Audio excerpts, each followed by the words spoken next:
when you start looking at what the customer buying patterns are, and as the evolution is happening, and you got somebody the way they're buying now, and they're, just buying personal insurance, but they become the business owner, and now they've had that experience, they enjoy that, they're expecting that now. When they buy their small commercial policy, they want that same interaction and flexibility. It's just not there yet. Truly making an omni-channel experience for them, and allowing flexibility for either the way, whether you're dealing with embedded or you're dealing with usage based, or just the types of policy coverage add-on takeoffs. It needs to be easy. Nothing about the processing side of insurance is easy today. The experience, I think, falls off the cliff for most companies out there. We have to start to be able to deliver that, or the one who does is going to be the choice. Hi, this is Mark Seich from Berkley Fire Marine, and this is the future of insurance. Mark, it's good to sit down with you. And I've told you this before, but you come from a space that's closer to where I spent the second half of my carrier career, being more in the specialty lines and the commercial side. And I feel like we've so much focus on personal lines. There's nothing wrong with personal lines, but I love getting back to the more specialty kind of stuff, the commercial stuff, the more complex stuff. So I'm excited to get some time with you today. Absolutely. No, thank you, Brian. I'm happy to be on here and be able to talk through it. There's two things in particular I want you to give people some insight on. One is, for those who don't know Berkley Fire Marine, kind of give us a sense of the lines that you write and the space that you're in, but also your role, which is not something that we tend to see in this space. So, where did that come from? What is it that you focus on? Kind of give us the whole view here. Yes. Yeah, so Berkley Fire Marine is a WR Berkley company, right? We're the specialty niche market for inland marine within the organization. So that includes things like motor truck cargo, builders risk, contractors equipment, solar kind of energy aspect, basically anything that is property temporarily moving or doing something like that in a short-term fashion, right? Yeah. That's kind of the crux of what we do here, but we write countrywide, kind of have agents and brokers across the country. So how my role came about, initially, the focus was around, sales, marketing, distribution, and kind of as we were growing a digital distribution presence, we realized that the impact of that is very heavy around customer experience, right? Versus our agent broker, our policy holder, from the claims spectrum all the way through. And we were realizing it was becoming a lot more automated in that aspect, and it's very impactful. So my role just expanded without giving any of those other responsibilities up to now include that experience side of things. So as we're looking at our strategy and kind of our long-term execution of that, it's always taking that lens of how best to do this for any of those audiences that we're doing. I mean, everything from personas to journey mapping to is this the right way to put this on the digital platform, or is that a product we want on the platform for them? Because as a company, we could say this makes a ton of sense, but if nobody wants it, that whole build it, they will come doesn't necessarily mean that's going to happen. Yeah, I think a lot of carriers have seen that directly, that they shoot ahead with some new platform or experience something, and it kind of falls flat, or the adoption's not the way it is, or customers are grumbling and they thought it was the end all be all. It's like, well, did you ever talk to them? Maybe it wasn't kind of what they needed. Right. So is it, it sounds like it was sort of born out of more of a distribution focus. Is it still very, when you think about customer experience in your role, is it about the distribution story, or does it span the entire life cycle? That's the first step, right? Just because since that's where it was born out of, there was the immediate need. But then as we started, kind of planning on with our strategy, it's morphed into a lot more, right? So I know when we've talked before, it was around claims, how does that fall? We're starting very much on the humanizing aspect. We're looking at technology scenarios and where we can experiment there, but we got a long road to go on the claims side for that. Some of these, I feel like you mentioned personal lines, we can take lessons learned from that, right? Because it's I don't want to say it's easier, but it's I think from a market, it's more acceptable to kind of try things in that space, because there's a high desire to want to interact that way. I think commercial, there's certain areas that has higher potential than others, especially when you get into specialty. It's like, where does that even fit even more? So trying to take the lessons learned from that and then bring them into our space is what we're trying to do now. I would say when you look at the evolution of that we're not on the leading edge. I think I would love to be, but we're kind of more in that catching up, I think, to the general insurance market, just because of for the specialty space. I think we're ahead, right? We're probably to the front of that line if you're really niching it down to specialty, but in insurance as a whole, we're still trying to get our feet going and really get blazing on the trail.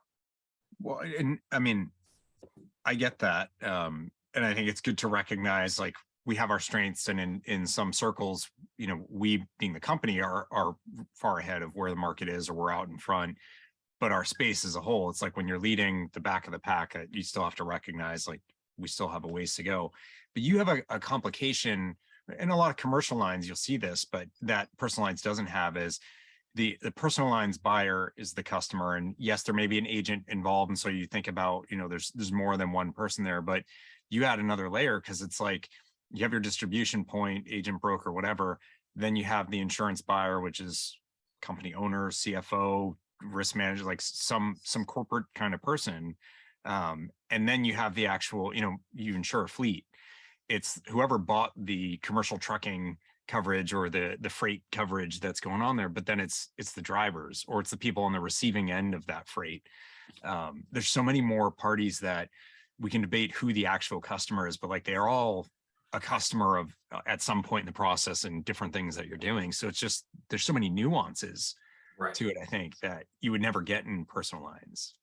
Well, and even for us, it gets even another step removed, right? Because like you mentioned, somebody's probably buying, the regular casualty insurance for their fleet. Well, the cargo side of that, if it's big enough to where it's monoline and we're on it, we're kind of that secondary carrier in their mind from the insured's aspect. So when they have a claim, they're probably thinking whoever they're seeing the auto IDs for and everybody every day, and it could be a totally different carrier than us. Like, that might not be a Berkley company at all. Right. And there we are on this cargo. So that connection, that relationship with us is tougher, because we're not dealing with them on a very consistent basis. And then we do have the agent broker typically, because it's the only way we're distributing, but from a contact aspect, we're dealing with them most of the time, right? And they're involved. You're right. So when you're looking at what audience do you focus on, we got to look at both. We just got to think about when is each one more impacted, and how do we, streamline that. I think we talked some from claims specifically, where it's very heavy on the insured policyholder side. I know from our prior conversations, we've had a lot of impact from, feedback from an insured to their broker not wanting to market an account because of interactions they've had with our claims department, specific adjusters, and things that we do, just because of the specialty niche. It's all our claims team does is inland marine losses. Like, it's not part of a big company where they're doing product and auto, and then, hey, we're also going to, adjust your cargo claim, the one that we do every quarter. This is all they do. And we even have specialists that kind of do a lot of cargo or builder's risk. We even have specialists within our team on that aspect. So the nuances that we bring in, the value, whenever they do have a claim, the value comes out very high to them. So that impacts our relationship with the broker, because they're happy, but then we have some long-term insureds that aren't going anywhere because of that experience. So it's how do we maximize that? How do we continue to grow that? Because we're not top of mind every day. Well, the other nuance is, you just listed, a few different kinds of customers or lines of business where the customers are wildly different. Like a builder is very different from like a logistics company or what have you. So even, the term specialist, like, it's like specialist within a specialist within a specialist, to be able to serve that specific customer's needs at that point in the journey, when that's who you're facing, versus, the agent or the broker, the distributor is largely the same wherever they sit in that process. It's still the same person. They might have a vertical expertise, but the end customer or the end insured is pretty different across different segments that you're writing, the different lines of business. It's just another point of complication I'm seeing. Absolutely. Yeah, it's hard for us to make a consistent item to be implemented that just fits everything. So I think, as we were talking in the beginning of this, where are we at on that journey? It's kind of starting in distribution. I think it's because it's the easiest thing to start with, right? Like, I think, that's probably the one thing that's close to kind of being consistent across the board. But once you get past that, to your point, the needs are so very different. And we're still trying to get our hands around all of that to say, okay, what is our path for each of those verticals, and how much is different or is the same? We're still figuring that out, but we are seeing the nuances there entirely. Like we even have broker partners that are specialists, right? That all they might do is transportation. Right. And then we're dealing with them for the cargo side. Well, then we might have another agency that is purely construction based, and our builders risk and CE contractors equipment is a big deal to them. The processes for those two products are different. I mean, just what they want, how they want to interact, the type of coverage needs, and like the certificates of insurance needs, like they're different. So, and to them, that's all they know. And we got to get that feedback, because you talk to them or you talk to a generalist, the generalist kind of compares it to everything else they're already experiencing with their other carriers. And these guys have a very specific lens that they want to solve for. So we have the persona work on my end is it's a complicated aspect. Like I don't have just a couple personas that I can look at. I'm trying to figure out, what big diagram of personas that I need to end up with. So does that create scale complications for you that like, look, we can never solve for this because it's too small? Or is it more the kinds of solutions we need to look for need to be ones that could be broadly applied or have the flexibility? Maybe it is about a person versus like, it's just an AI and it just does the same thing over and over again. So that it has more of that flexibility or customization. Is that sort of where a lot of the decision making comes in? Yeah, and I would say it's both parts, right? Like there's a lot that says, hey, we need to have things that are consistent as much as possible. Let's just determine those and get them out there. But then we also, when we look at any type of solution, the first conversation is how flexible is it? Because if I'm working on a distribution platform, what's needed for cargo is very different than builder's risk, and I got to be able to solve both needs. So I can't approach something with a singular solution and say, okay, let's get this, and now let's go look at this one separately. So it's always with that lens. It's, can I solve it or can I not? And if I can't, then I got to figure out, is this a big deal, or can I move on, or do I pass on it entirely because there's not enough win to do that one solution versus doing something else that can impact all areas, right? Yeah. I feel like all I'm doing is coming up with complications and pushback for you, but another one is, Berkley has a number of different vertical focused or lines of business focused, segment focused, whatever. And like you said, you may work with a broker who's more of a generalist, who may interact with multiple Berkley teams or businesses. Does that come up as well, that you're thinking about, we're doing what we're doing in fire and marine, but we also need to be aligned with what's happening elsewhere? As a group, do you also think about that flexibility, that'd be nice, but our units need to be autonomous in this sort of customer experience decisioning they're doing? I feel like I keep saying yes and yes to your question. It just means I'm asking the right questions. Yeah, maybe. No, I mean, obviously our number one focus is how do we, in our autonomous state, right? Like we got to make sure that we are nailing our niche and our vertical as much as we can. Where there can be overlap and where we can partner and kind of do things and scale within solutions, absolutely, that's things that we're getting looked at and determined, and there's conversations company-wide for that to say, where can we kind of align and bring that better experience for the broker partners, right? Because like you said, if they're working with multiple, how do we make that as easy as possible? But it's not ever going to take away from us excelling at our niche, right? Yeah. So like when even within our own products, like you were talking about, I'm not going to do something that's going to make it consistent for cargo, builder's risk, and contractor's equipment or whatever else, if it's going to take away something from one of those products or the experience that could be better with cargo just to streamline it. So we always have to be looking at, how do we maximize it? Consistency where possible, but experience is number one for each of those items. Yeah. And then blowing that up to the bigger picture. I mean, it makes sense that, as I looked at Berkley versus some of the other, commercial lines players, there does seem to be this kind of freedom and autonomy for the specific, companies within the umbrella to do what's necessary for that vertical, which I think has served you really well in serving those needs for that particular business unit and the customers of it. Where some other carriers, they've taken the broad brush approach that, like, not saying one's right or one's wrong, but it's maybe had more compromises in the individual verticals. or, sub business units for the sake of the mothership needs to be, a certain way. Two different ways to skin the cat. But as a specialist person myself, as I've always admired that like, this space matters and needs to be served the way it needs to be served. And that seems to be more of the guiding principle. So that's what I'm taking from what you're saying as well.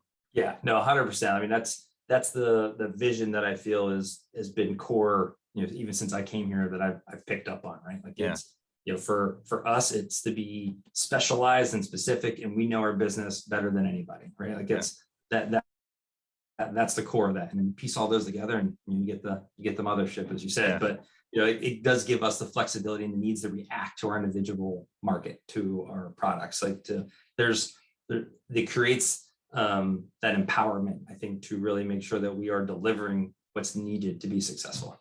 Yeah. Well, you did say overall for specialty lines, it's still early days. Given that, ask you to do some future telling, like where are things going then? If it is early, where do you see us needing to focus, or do you feel an energy of that, like this is where there seems to be a push, or maybe there needs to be a push? Yeah. I mean, in insurance as a whole, there's still a ton of energy and a lot of movement, right? And I think there's still, some speculation on where that's going to end and what that's going to look like. As you look at kind of the specialty lines, kind of specialty markets, it needs a push. I mean, the things that we're doing right now that in our space feels innovative, in my mind, coming from other areas of insurance before getting into this specialty market, feels behind the times, right? So in our market, it's nobody's doing this. This is new. But it's something that's been being done for years, right? Like it's how do we catapult? How do we get out there a little further, catch up with the rest of the insurance space? And that's where I was saying earlier, I feel like we're probably as at the front of the line when it comes to specialty lines for some of the stuff that we're doing. But when you look at the industry as a whole, you see some really flashy things that may or may not work, but they're able to experiment and try that, and we're not there yet. At least not for Berkley Fire Marine, right? Like we're trying to get up to that front line. But as I look at it and just say what needs to happen, it's true for our space. It's true for personal. I think it's true for small commercial, micro commercial. Is when you start looking at what the customer buying patterns are, and as the evolution is happening, as you and I have discussed, and you got somebody the way they're buying now, and they're just buying personal insurance, but they become the business owner in 5 years, 10 years, and now they've had that experience. They enjoy that. They're expecting that now when they buy their small commercial policy because they own their own retail business or whatever contractor business, whatever that is. They want that same interaction and flexibility. It's just not there yet. So, we have to start to be able to deliver to that, or the one who does is going to be the choice, right? Or the choice is. And I think, what I am seeing in the research that I'm seeing, is really showing the need for option omni-channel, right? Like there's multi-channel, you can different ways that you can buy, but that experience of moving from one to the other usually is not that convenient for the insured at the end of the day. Sure. So truly making an omni-channel experience for them, and allowing flexibility for either the way whether you're dealing with embedded or you're dealing with usage based, or just the types of policy coverage add-on takeoffs over the annualization of the policy. That flexibility, it needs to be easy, and nothing about the processing side of insurance is easy today. You see some flashy things for, hey, you can issue a policy pretty quickly, right? What we'll call the front end side. A lot of solutions out there for that, and that can be pretty seamless. But once you get past that, it now gets a little more complex, and that's where the experience, I think, falls off the cliff for most companies out there. So I think that's the big thing in the next 5 years. I don't know if it's a carrier or an insurtech platform. Somebody's going to come out there with what that new base is that everybody needs to plug into, right? And wins the race of what we'll call, kind of like back in the day with DVDs and, HD DVD or Sony Blu-ray. They were both out there, and finally one wins, and that's what everybody talks. That's the language everybody talks.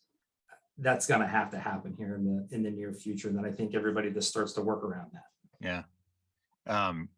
As you're saying this, I'm just thinking about, I've recently changed personal lines carriers but I also, I have commercial policies, and I think for me, it's the opposite. Is the commercial lines so much easier. And to be fair, like there's simpler policies. Is it's a lot clearer. There aren't vehicles to add, and because I don't have commercial auto.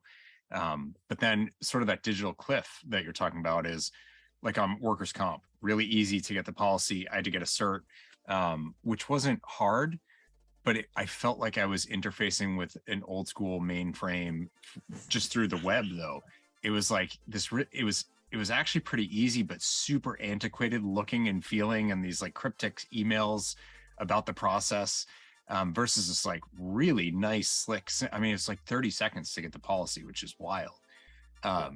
So even though it was digital, it was still like really weird and an antiquated feeling. And like, it's like in claims, like we got the FNOL, but then everything else is, like we need to go past the first step in the process, and not to talk down like policy issuance and quoting out, like that's great and we've come a long way.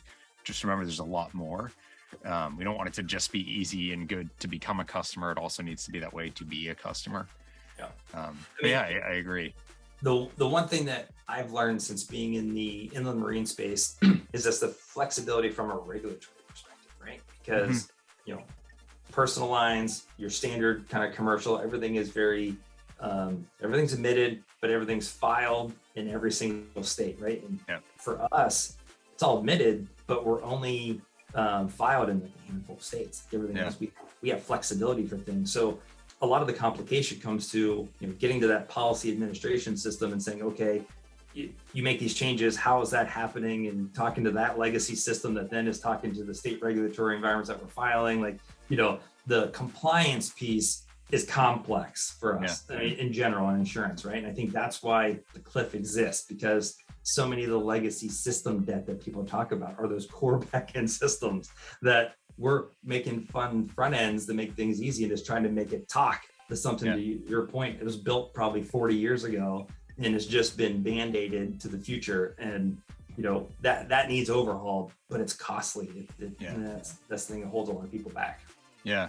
And I do think in specialty lines, the flexibility is a gift and a curse, because it often resulted in like, oh, then this person will be our solution.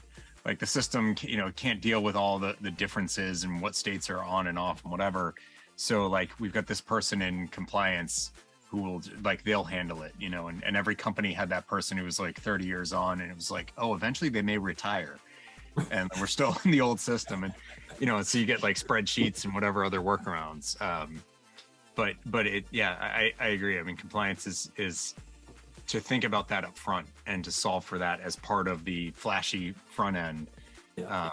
It becomes this huge either enabler or blocker, depending how you've enabled it. Well, even as you mentioned too, the aspect of consistency versus kind of flexibility within things, right? So experience for us isn't just agents and policyholders. Like I got to look at our internal people, right? Underwriters, how are they issuing policies? What does that look like? And as we're trying to automate more and more, from rating, quoting to issuing a policy, even on the kind of traditional, stuff on the back end. Inland marine, the joke is still there about how like you can do a deal on the back of a napkin and make it work, right? Because you can, outside of those handful of states, like you can adjust the rates however you need to. So manuscripting is something that's fairly common in inland marine. And it took me a little bit of time coming here to realize how much complication that brings to processes. Because you have set endorsements, you have things that are set ready to go, and all of a sudden it's like, well, nope, that form doesn't exist, so I'm going to change it. And here's the wording that I want to change it and how I want the coverage to be applied. Here's the rate that's going to be because of it. How do you automate that and make that seamless so an underwriter isn't spending all their time, or yes, you get a library of manuscripts after a certain period of time, then you file them and they become part of the form. But until then, that flexibility is there, which you said is a blessing and a curse, because yes, it allows the underwriter that flexibility to make those complex deals happen. But then system process wise, from an experience for the underwriter, it's not slick. Like it creates bumps. It's like, okay, how do we make that easier for them to do more business? And it's such a stark difference from like, you can do anything you want on a napkin. So that any sort of structure you put around that is going to be more painful. It's a really tricky thing. we could go on for forever. It's great, but I really do appreciate your perspective, because I think it, you know, as I was saying in the opening, like it is a space that people can very quickly be like, it's all manuscripted, so it doesn't matter. Like IAM's basically like admitted ENS, so just like who cares? Or it's all about the broker, and that's all you need to worry about. That's one of the things you need to worry about when you're thinking about customer experience, but we should have it in mind, or it will always be behind everything, and that gap will just get bigger and bigger. Right. I think that's the biggest challenge right now, right? Is keeping it front of mind. I think when you talked about in the beginning, my role, like how did this come to be? I think we recognize the need for it to be top of mind, to be a conversation, to be a consideration, because too many times decisions were made just based on how we've always done things, or hey, can we solve this one little problem that makes life easier for us, not really understanding the downstream impacts that has. So it's good that the awareness is there, the conversations are now happening. There's still times that we have to make a decision and go with it, even though it's not ideal for customer experience, but at least we were able to have the dialogue around it, and we made a business decision. Because right now, time, need, cost, whatever the scenario is, you got to weigh it. But at least now, customer experience is one of those items being weighed in all those decisions, which at this point for us was a big win in the last year to really make that ingrained as part of the culture. Yeah, it's a critical first step. Mark, thank you so much for coming on. It's really good to sit down and talk to you a bit. Absolutely. No, I appreciate it, Bryan. It's always fun to chat insurance with you. Thank you to Mark for sitting down and sharing some of his perspective from Berkley Fire and Marine. It's great for me. I always love these chances to dig back into specialty lines, spend so much of my day, small commercial and personal. Nothing wrong with them. I love them too, but it's my home for the last half of my career with specialty. So it's great to reconnect there. And we finished recording, and Mark and I just started like going off about all the things going on in specialty lines. It's really nice, but I appreciate all the time that he gave. And it's interesting because, you know, we presume where this customer experience mindset matters. And the reality is it matters everywhere. There is no part of the market that should be off limits from that mindset of what does a customer need? What does a customer want? And frankly, who the customer is going to be different in each of those moments throughout the customer journey. You know, whether it's the broker or the agent we're working with, if they're in the mix, or maybe it's a platform that we're working with, if it's the buyer, if it's the, you know, maybe it's not the buyer in a particular moment, but it's the end user at the insured, you know, it's the truck driver or the employee or whoever. That's going to change throughout the life cycle of that full customer journey. And if you're not solving for those various needs, you're going to be missing something. And you know, you add in the complexity of the different verticals and the products and the focus that Berkley has in the fire and marine business. Maybe you think it's too much, but you know, you can't handle it. But actually, Mark brings the right perspective, that it's that balance. And you have to think about where can you apply something that needs to be really customized versus where can you have something that could be a more generalized tool and is more scalable. And it's really active discussion, active thought process, no matter what. So thank you again to Mark. Thank you to all of you for joining in. I hope this was valuable, and I will see you back here next time.